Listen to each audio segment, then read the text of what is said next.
کرنا ہے یا کو پھر کرنا شروع کر دو.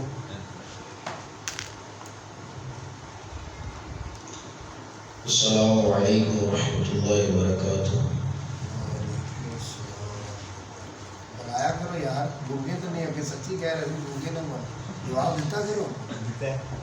سورہ انعام 7واں پارہ اور سورہ انعام یہ ترتیب کے اعتبار سے جو قرآن کی ترتیب ہے اس اعتبار سے یہ چھٹی سورت ہے، 6 نمبر، اور نازل ہونے کے اعتبار سے 55 نمبر ہے، 55.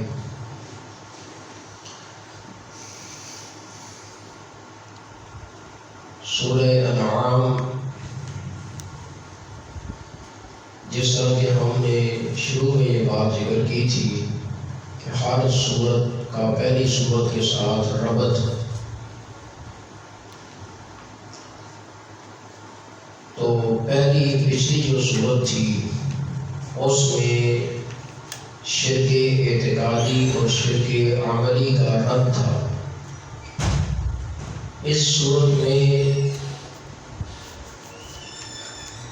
عقلی اور نقلی اور وحی کے دلائل ذکر ہوں گے عقیدہ توحید پر.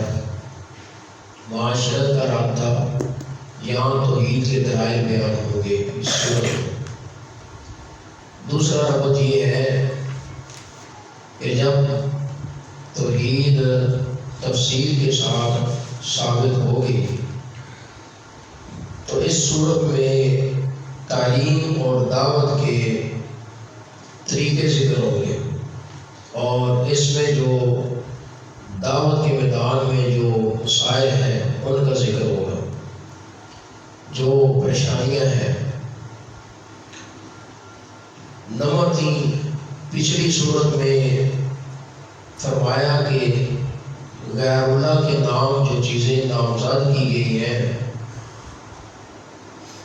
ان کا رد تھا. غیر اللہ کے نام جو چیزیں پکاری جاتی ہے، جن پہ غیر اللہ کا نام لیا جاتا ہے، مختصر ذکر تھا اس کا. تو اس صورت کے اندر تفصیلی رد ہے غیر اللہ کی نظر و نیاز پر. چوتھا ربط یہ ہے، پچھلی صورت میں غیر اللہ کے لیے کسی بھی حلال چیز کو حرام کرنے کا رد تھا اور اس کی قسمیں بیان ہوئی. اس صورت میں دوسری قسموں کی تفصیل ہے، جو رسمیں تھیں جاہلیت کی، اور جاہلیت کی رسموں کی وجہ سے جو حلال اور حرام کیا جاتا چیزوں کو، اس کی قسمیں تفصیل بیان ہو گئی. پچھلی صورت کے اندر مشرکین کا رد تھا جو نیک بندوں کو اللہ کا شریک بناتے تھے، نیک بندوں کو اللہ کے ساتھ شریک ٹھہراتے. اس صورت میں رد ہے تمام قسم کے مشرکوں کا، تمام قسم کے، مثلاً جو اللہ کے نیک بندوں کو اللہ کا شریک بناتے ہیں ان کا بھی رد ہے، جو فرشتوں کو اللہ کے ساتھ شریک بناتے ہیں ان کا بھی رد ہے، جو جنات کو اللہ کے ساتھ شریک ٹھہراتے ہیں ان کا بھی رد ہے، جو ستاروں کو اللہ کے ساتھ شریک ٹھہراتے ہیں، ستاروں کی پوجا کرتے ہیں، ان کا بھی رد ہے. نمبر 6، پچھلی صورت میں دلیل نقلی تھی عیسیٰ علیہ السلام سے. ایک عقلی دلیل ہوتی ہے، ایک نقلی ہوتی ہے. اس صورت میں دلیل نقلی ہے ابراہیم علیہ السلام سے تفصیل کے ساتھ. عقلی دلیل مثلا زمین کا ذکر، آسمانوں کا ذکر، پھلوں کا ذکر، پودوں کا ذکر وغیرہ وغیرہ، ان کو عقلی دلائل کہتے ہیں. آسمان بنائے، زمین بنائی وغیرہ وغیرہ، چاند، سورج، ستارے. اس صورت میں ابراہیم علیہ السلام کا واقعہ ذکر ہوگا تفصیل کے ساتھ. وہاں عیسیٰ علیہ السلام کا واقعہ تھا اور اس کے ساتھ ساتھ مختصر 17 نبیوں کا ذکر ہوگا. مختصر 17 نبیوں کا بالاجماع ذکر ہوگا. اور بھی ربط کی کئی صورتیں ہیں. دوسری بات ہے سورت کا دعویٰ. اس سورت کا دعویٰ توحید کو ثابت کرنا ہے مختلف طریقوں سے. اس بات التوحید بوجوہ. پہلا طریقہ یہ ہے کہ شرک کی تمام قسموں کو رد کر کے توحید کو ثابت کیا جائے گا. شرک کی قسمیں یہ عامہ کلاس میں بھی پڑھی ہے تقویت الایمان کے اندر. شرک فی العلم، شرک فی التصرف وغیرہ وغیرہ. نمبر 2، عقلی بہت ساری عقلی دلیلیں ہوں گی اور ان کی بنیادی طور پر 4 قسمیں ہیں. ان کے ساتھ استدلال ہوگا 4 چیزوں پہ. نمبر 3، مشرکین کی تمام قسموں کا رد ہے. مشرکین کی، اور اس میں مشرکین کی 4 قسمیں بیان ہوئی ہیں. کتنی؟ 4 قسمیں. مشرکون بالکواکب، ستاروں کے ساتھ شرک کرنے والے. والمشرکون بالملائکہ، فرشتوں کے ساتھ شرک کرنے والے. والمشرکون بالجن، جن کے ساتھ شرک کرنے والے. والمشرکون بالانس، انسانوں کے ساتھ شرک. یہی 4 ذرائع شرک کے اور مشرکین کی 4 قسمیں. بہرحال سورت کا خلاصہ، اس سورت کے 2 حصے ہیں. پہلا حصہ آیت نمبر 118 تک ہے، پہلا حصہ، اور دوسرا حصہ سورت کے آخر تک ہے. اور پہلا حصہ اس کے اندر 6 باب ہیں. پہلے حصے کے اندر ان کی پھر ہم ساتھ ساتھ تفصیل بیان کریں گے. اس کے بعد ہے سورت کی امتیازات. کون سی ایسی چیزیں ہیں کہ جو اس سورہ انعام کے اندر ہیں باقی پورے قرآن میں نہیں ہے. اس کو کہتے ہیں امتیاز، امتیازی چیز، امتیازات. امام قرطبی رحمہ اللہ کا قول ہے کہ اس میں مشرکین، مبتدعین اور منکرین قیامت کے ساتھ مباحثہ ہے سورہ انعام میں. نمبر 2، اس سورت میں کثرت سے مختلف عقلی دلائل بیان ہوئی ہیں. انسان کو کائنات، اس کے وجود پر غور کر کے بتایا گیا کہ یہ سب کچھ کرنے والا کون ہے. جب یہ اللہ کرتا ہے تو پھر اللہ کی عبادت کرو. بابوں کو کیوں کرتے؟ قبروں، شجروں، حجروں کی عبادت کیوں کرتے ہو؟ سورج، چاند، ستارے کی عبادت کیوں کرتے ہو؟ پھر جنات کی عبادت، نیک لوگوں کی عبادت کیوں کرتے ہو؟ کیوں ان کو پوجتے ہو؟ نمبر 3، توحید پر بطور استدلال کے کثیر تعداد میں انبیاء کا ذکر ہے. سب سے زیادہ ذکر انبیاء کا اس سورت میں کیا گیا، سب سے زیادہ. قرآن مجید میں تقریباً 25 کے قریب انبیاء کا تذکرہ ہے. کیوں نہیں چاہیے؟ اور 17 نبیوں کا ذکر سورہ انعام میں کیا گیا مختصر. اور اس سورت میں داعی کے لیے 6 عقوبات بطور شجاعت کے ذکر ہے، اور ان میں ہر ایک عقبہ کو ذالکہ سے مصدر کیا گیا ہے. نمبر 5، اس میں شرک کی تمام اقسام کا رد ہے. شرک کی تمام اقسام کا رد ہے. نمبر 6، اس سورت میں مشرکین کی تمام قسموں کا رد ہے. نمبر 7، اس سورت میں عرب جاہلیت کے ان قوانین کا ذکر ہے، ان رسموں کا ذکر ہے جو انہوں نے اپنی طرف سے حلال و حرام کے متعلق رسمیں بنائی تھی، قانون اپنی طرف سے بنائے تھے. اس صورت میں اللہ تعالیٰ کا حلال حرام کیا ہوا اس کی تفصیل بیان ہوئی ہے. اور نمبر 9، اس صورت میں دعوت و تبلیغ کے طریقوں کا بھی کثرت کے ساتھ ذکر ہے۔ تو سورہ انعام یہ بہت باکمال صورت ہے، بہت بڑی جامع ہے۔ اس میں منکرین کے شبہات کا ازالہ ہے اور ان کے اعتراضات کا رد بھی ہے، جو لفظ قالو سے 5 مرتبہ ذکر ہوئے ہیں، لفظ قالو سے، اور جواب 39 مرتبہ لفظ قل سے ذکر ہوا ہے۔ قلہ کا تو ڈھیر لگ گیا صورت ہے۔ وہ مولوی ابن تقریر کی تھی، میرے تھے سیالکوٹ، امام صاحب کی جو وہ مزار دربار، پرانی بات ہے۔ تو وہ مولوی ابن تقریر کی وہ کہتا ہے جی کون کہتا ہے کہ قرآن میں کل نہیں ہے؟ اور پھر پڑھتا چلا گیا، قل یا ایھا الکافرون، قل ھو اللہ احد، قل اعوذ برب الفلق، قل اعوذ برب الناس۔ ایک گناہ کا سبق ختم ثابت کرتا جا رہا ہے۔ لامیہ بوجھ مولوی اگے ستی قوم بیٹھی ہے، سبحان اللہ کہہ رہی، انہوں تے چسکا چاہیے، تسی طرز لا کے انہوں کہو، طرز لا کے ماں دی گال کڈو، انہوں کہا سبحان اللہ، یہ ایسی قوم ہے، تھوڑا طرز لا کے ذرا ہکانا ذرا انہوں گانا کڈو ماں پہن کے، انہوں کہا سبحان اللہ، یہ ایسی قوم ہے، ظالم قوم ہے۔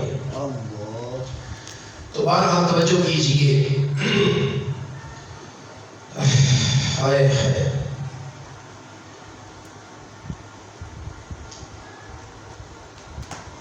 الحمدللہ الذی خلق السماوات والارض، ساری تعریفیں اللہ کے لیے ہیں جس نے پیدا کیا آسمانوں کو، والارض اور زمین کو، وجعل الظلمات والنور، اور اس نے پیدا کیا اندھیروں کو اور روشنی کو۔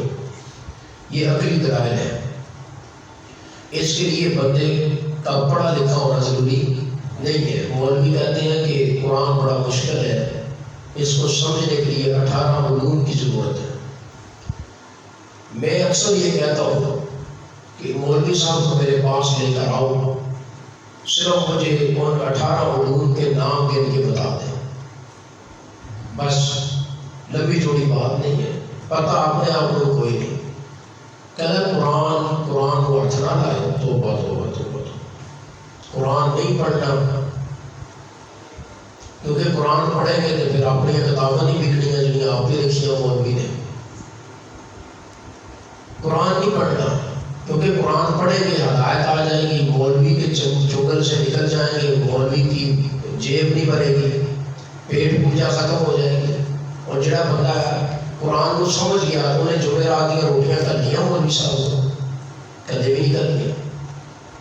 قرآن پڑھے گا، جمعرات کی روٹیاں بند، تیجا بند، 10واں بند، 40واں بند، عرس میلے بند۔ قرآن پڑھے گا تو عقل آ جائے گی۔ اور سبیلا 10واں رب کی سبیلیں، 10واں رب کے ختم، دیگیں، حلوے، زردے، پلاؤ، مٹن، کھیرے،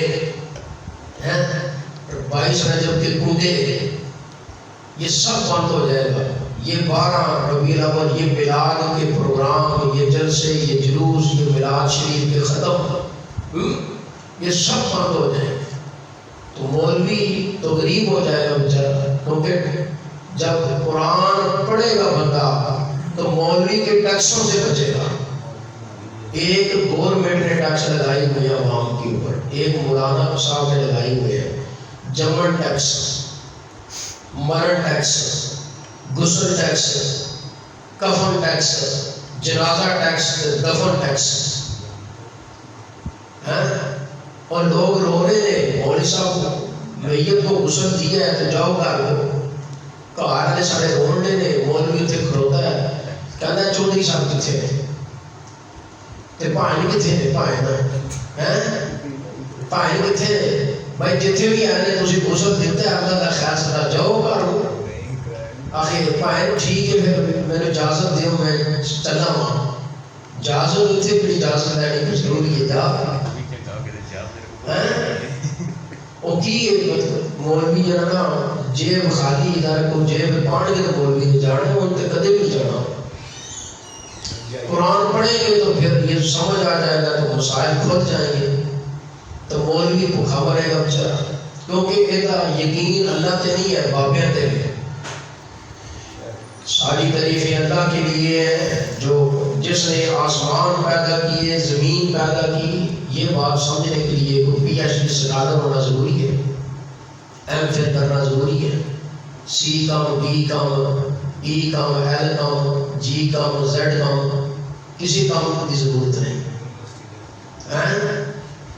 وَجَعَلَ الظُّلُمَاتِ وَالنُّورَ، اور اندھیروں کو اللہ نے بنایا، روشنی بنائی. ثُمَّ الَّذِينَ كَفَرُوا بِرَبِّهِمْ يَعْدِلُونَ، اور پھر وہ لوگ جنہوں نے کفر کیا اپنے رب کے ساتھ شرک کرتے ہیں، اپنے رب کے ساتھ شرک کرتے ہیں. اس آیت میں پہلے توحید کا دعویٰ ہے، پھر اس پر عقلی دلیل ہے، اور وہ 3 قسم کی ہے. 3 قسم کی دلیلیں ہیں.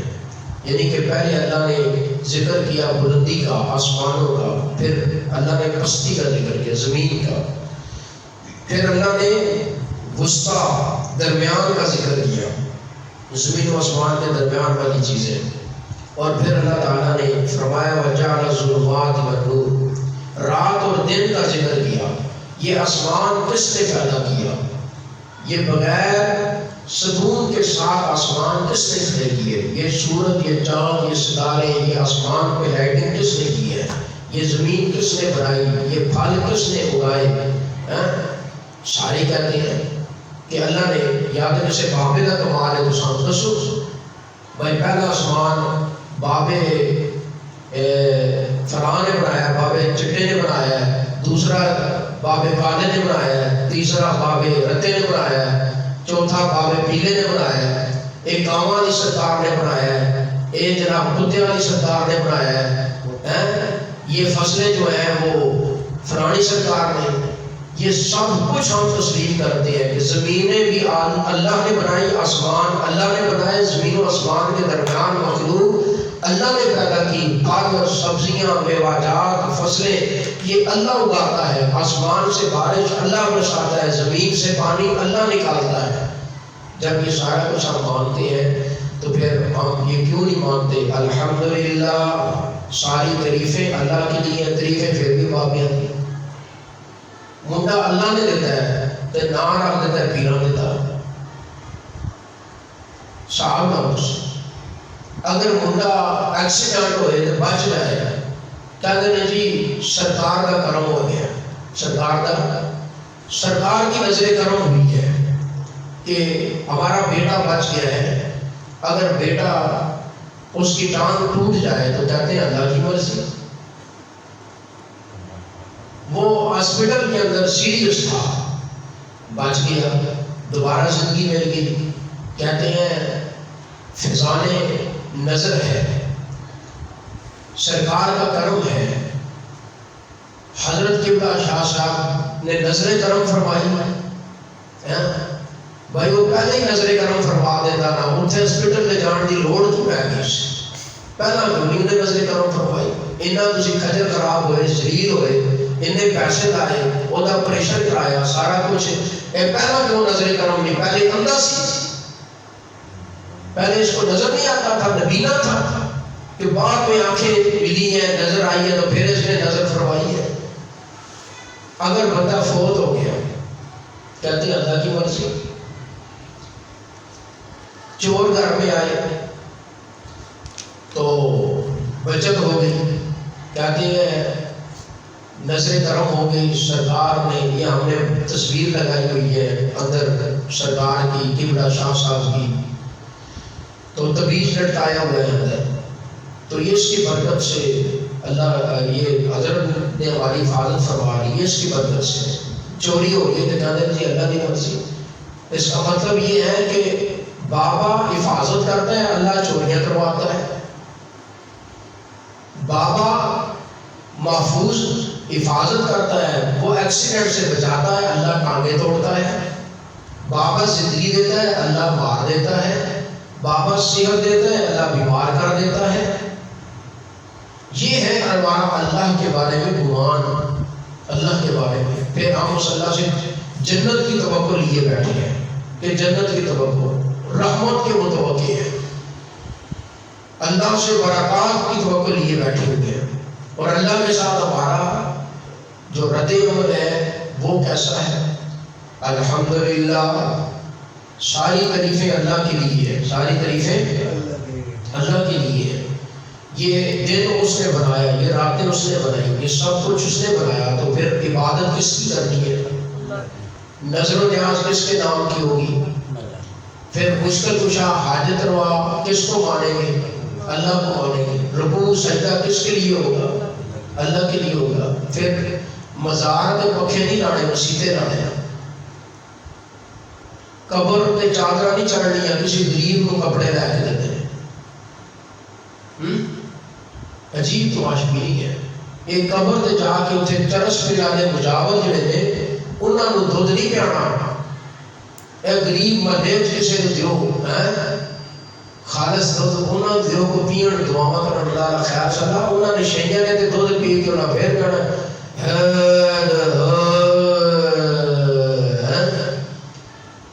وہ تو پلیت لوگ ہیں، کیوں بربادی کر رہے ہو؟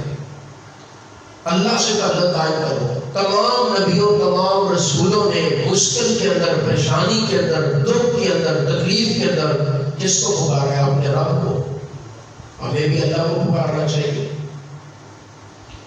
هو الذی خلقکم من طین، اللہ وہ ذات ہے جس نے پیدا کیا تمہیں مٹی سے، ثم قضا اجلا، پھر اس نے قضا اجلا، پھر اس نے مدت مقرر کی، واجل مسمى عنده، اور مقررہ مدت ہے، وقت ہے اس کے پاس، ثم انتم تمترون، پھر بھی تم شک کرتے ہو، پھر بھی تم شک کرتے ہو۔ تو یہ سارا کچھ کرنے والا کون ہے؟ یہ اللہ تعالیٰ کی ذات ہے، اللہ تعالیٰ کی ذات ہے۔ یہ دوسری دلیل عقلی ہے۔ پہلی اجل سے موت اور دوسری سے قیامت مراد ہے۔ یہ زندگی موت کا مالک کون ہے؟ یہ اللہ ہے، تو پھر عبادت اللہ کی کرنی چاہیے۔ اجل مسمى، یہ مرنے کے بعد قیامت تک کے لیے ہے، مرنے کے بعد قیامت تک کے لیے ہے۔ تو بہرحال توجہ فرمائیں، توجہ ہے کہ نہیں ہے؟ توجہ ہے آپ کی، تو چلو اچھی بات ہے، توجہ ہونی چاہیے۔ وَهُوَ اللَّهُ، اور اللہ وہ ہے، وَهُوَ اللَّهُ، اور اللہ ہی، فِي السَّمَاوَاتِ وَالْأَرْضِ، فِي السَّمَاوَاتِ وَفِي الْأَرْضِ، اور اللہ تعالیٰ ہی آسمان و زمین میں تصرف کرنے والا ہے۔ آسمان و زمین میں یہ جو بھی تبدیلیاں رونما ہو رہی ہیں، یہ سب کچھ کرنے والا کون ہے؟ اللہ ہے۔ یعلم سرکم وجہرکم، اللہ جانتا ہے، اللہ جانتا ہے تمہارے ظاہر کو، پوشیدہ کو، وجہرکم تمہارے ظاہر کو، وَيَعْلَمُ مَا تَكْسِبُونَ، اور اللہ جانتا ہے جو تم کماتے ہو، جو تم کماتے ہو۔ یہ تیسری دلیل ہے۔ پہلے تین دلائل اللہ تعالیٰ کی کارساز صفت کو ثابت کرنے کے لیے ذکر ہوئے، اس میں تین امور کا ذکر ہے، تین امور کا، یعنی تین امور میں سے پوشیدہ قول، ظاہری اقوال، اعمال، ان سب کو جاننے والا کون ہے؟ اللہ کی ذات ہے۔ کون ہے جی گنگیو؟ اللہ کی ذات ہے۔ گنگی قوم متے لگ گئی، یہ سارا کچھ اللہ کرتا ہے۔ ظاہر کو، پوشیدہ کو اللہ جانتا ہے۔ یہ سردار جس کو تم نے سمجھ رکھا ہے نا، اس بیچارے کو کچھ بھی پتہ نہیں ہے، یہ تو پردے نقاب کے پیچھے بھی نہیں جان سکتا۔ یہ تو خود حضرت قبلہ خود اقرار کر رہے ہیں۔ اگر تسی اپنے منہ کے کپڑا لے لو تو سرکار کو پتہ ہی نہیں کہڑا منڈا ہے، کہڑا منڈا ہے۔ ایک کپڑا آ گیا چہرے پہ، سرکار کو نہیں پتا، اتنا پتا ہے منڈا ہے، لیکن کہتا منڈا ہے کوئی پتہ نہیں۔ وہ پٹھان علی کے قریب ایک گاؤں تھا، میں نے پہلے بھی یہ واقعہ ذکر کیا۔ چاچو جی وہ پیر صاحب جب شادی کسی کی ہوتی نا، پیر صاحب جاتے، جو نئی دلہن آتی تو پیر صاحب کو اس دلہن کے پاس بھیجتے، پیر صاحب جا کے مثلاً نظر کرم فرماتے، کوئی دعا فرماتے برکت کے لیے. دلہن اندر آئی ہے تو صاحب پیر صاحب پہلے ہی منتظر بیٹھے ہیں. جس طرح وہ بگلا بیٹھا ہوتا ہے دریا کے کنارے مچھلی کے شکار ہے، پیر صاحب پہلے ہی بیٹھے ہیں. جو ہی دلہن اندر آئی ہے پیر صاحب چلے گئے نے، جا کے انہیں نظر کرم فرمائیے، دعا فرمائیے، آدشاہ پھیرے سر سے تے اللہ خیر کرے. وہ جی ایک بچی کی شادی ہوئی نا تو انہوں اللہ نے عقیدہ توحید کا فہم دیتا سی. ماشاءاللہ وہ عقیدہ سمجھنے والی تھی، تو شرک سے وہ دور تھی، بیزار تھی، دین کی سمجھ تھی. پیر صاحب اندر گئے تو وہ اس نے مزید اپنا نقاب، اپنا پردہ مزید سخت کر لیا. تو اس نے چادر وغیرہ مزید نیچے کر لی، تو سر جھکا کے بیٹھ گئی. حضرت جی گئے تو بڑے حیران ہوئے، سلام لی، بات چیت کی، میرا بیٹا، میرا پتر وغیرہ، میری دھی، یہ وہ ہے. کہتے بیٹا میری دھی اتنے تو دیکھے، اتنے کتوں دیکھے ہو. وہ باہر آنے لگے، کہنی حضرت جی کہنی تھوڑی مہربانی ہے ٹوڑ جاؤ باہر، تھوڑا میرے نال رشتہ کوئی نہیں ہے تو چلے جاؤ، تھی میرے واسطے غیر باہر ہو تو چلے جاؤ. پیر صاحب غصے میں چراغ میں آ گئے اور باہر آئے تو رفڑ پڑ گیا. کچھ وہاں کوئی سمجھنے والے، دین کو سمجھنے والے کچھ نوجوان بھی تھے. تو پیر صاحب نے کہا کہ یہ عجیب معاملہ ہے، میری توہین کی ہے آپ لوگوں نے، میری انسلٹ کی ہے. میں اندر گیا ہوں، بچی نے مجھے چہرہ بھی نہیں دکھایا اور میرے ساتھ صحیح طریقے سے گفتگو نہیں کی. ادب کا تقاضا تھا کہ مجھے ویلکم کرتی، موسٹ ویلکم کے بجائے اس نے جناب ہوسٹ ویلکم کر دیا. وہ بندے کہنے لگے کہ حضرت تسی جڑا کو مطلب دعا شعا دینی، دعائیں کرے بات ٹھیک ہے، تسی کہہ دو کہ بیٹا اللہ آپ کی شادی مبارک کرے، اللہ آپ کو اپنے گھر میں خوش رکھے، اللہ آپ کو ہر قسم کے شر فتنہ سے محفوظ فرمائے، نظر بد سے محفوظ فرمائے. دعائیں کرے بات کہنے ہیں، کہہ کے تو آپ بات کرتے اللہ اللہ خیر سے نا. پیر صاحب کہنے لگے کہ آپ کیا سمجھتے ہو، مجھے بغیرت سمجھتے ہو؟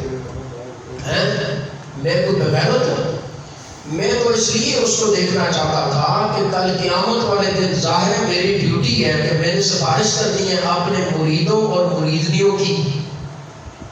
تو میں جب اس کو دیکھوں گا نہیں تو مجھے قیامت کو پتا کیسے چلے گا کہ یہ بھی میری مریدنی ہے. اِنَّا لِلَّهِ وَإِنَّا إِلَيْهِ رَاجِعُونَ. اور جب الو کا پٹھا، جب تیرے اندر اتنی طاقت نہیں ہے، اس نے ایک دوپٹہ یا چادر لی ہوئی ہے اور اس باریک پردے کے پیچھے اس پہ چہرہ تو نہیں دیکھ سکتا، تو تو نے گھٹا سواف سوالش کرنی کیا ہوتا رہتے. ویسے تو دعوے بڑے بڑے ہیں، کہتے ہیں کہ پیر صاحب کی بلیاں بھی غیر جمتی ہیں. وہ سرگودے کا ایک پیر تھا، اس نے بلی رکھی ہوئی تھی. جب بھی گھر میں مہمان آتے تو وہ بلی جاتی اور جا کر کے کچن میں وہ اتنی دفعہ میاؤں کرتی تو اس حساب سے پانی چائے کھانے وغیرہ کا انتظام ہوتا. جو باورچی تھا وہ لے آتا. 8 مہمان آئے پیر صاحب کے پاس.